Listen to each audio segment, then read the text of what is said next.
Alright, guys, so our next Patreon request comes from Nolan Unejo, who asked me to do a three-way crossover between Jurassic Park, Dino Crisis, and Resident Evil. So we got another three-way crossover. I think this is the third I've done in about 48 hours. I'm as surprised as you are. I'm as surprised as you are.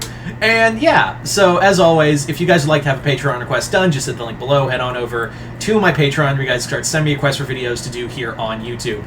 But other than that, hope you all enjoyed this, and let's get started with the video. So this story begins like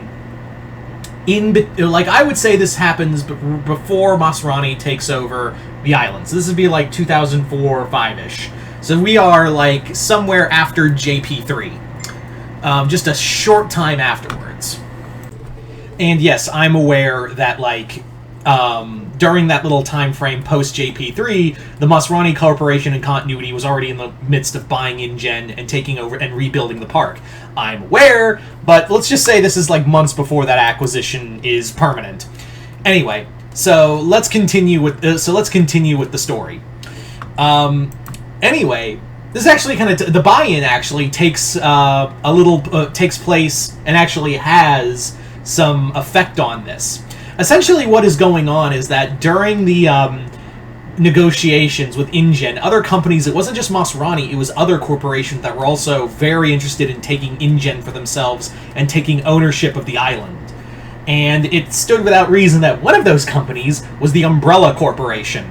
Now, obviously, with Umbrella getting wrapped up in all of this, the big thing was with Umbrella getting involved was that, yeah, it was kind of inevitable that they're already making headway. Like this bidding war comes down to like really Umbrella and Masrani, and Chris and the other members of his group are like, no, we cannot let we can't let them have this. We have to, and they're already getting reports that Umbrella is already they're already making themselves home, especially in like the remnants of Isla Nublar and Sorna, and they're like, we cannot let, for the good of the world, we can't let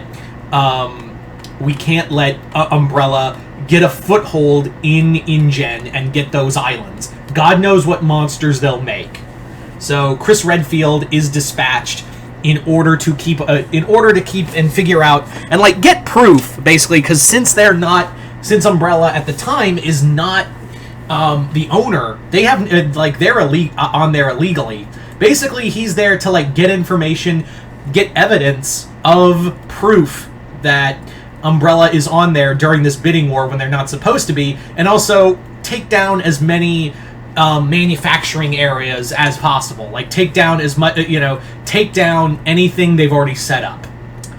Meanwhile, while this is going on, another agency has dispatched their own agent because they know a thing or two about dinosaurs.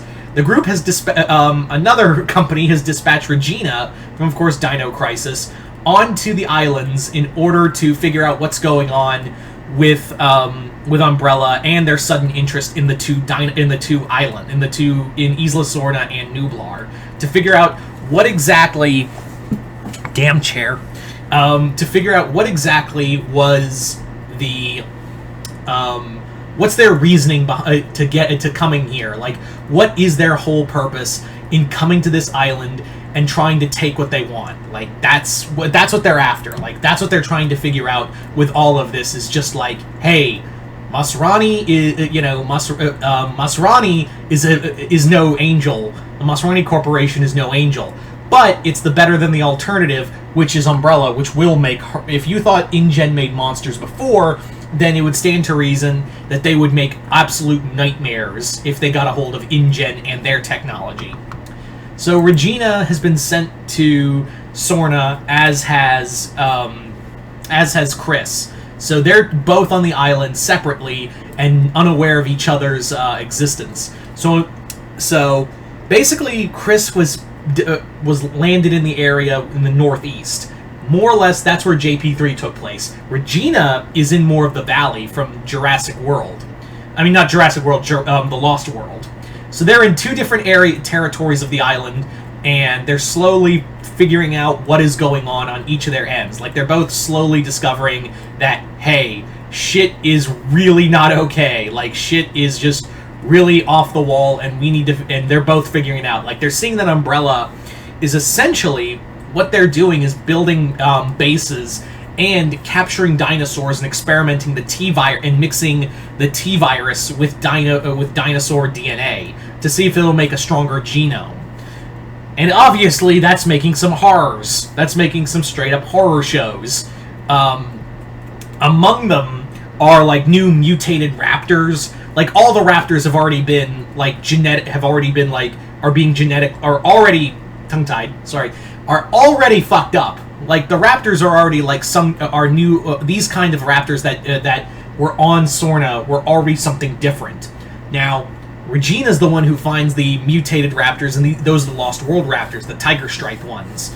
The ones that, the JP3 raptors that were in the northeast of the island, those raptors have actually, since they are very intelligent, those raptors have been avoiding and packing up nests and leaving whenever Umbrella was searching for them.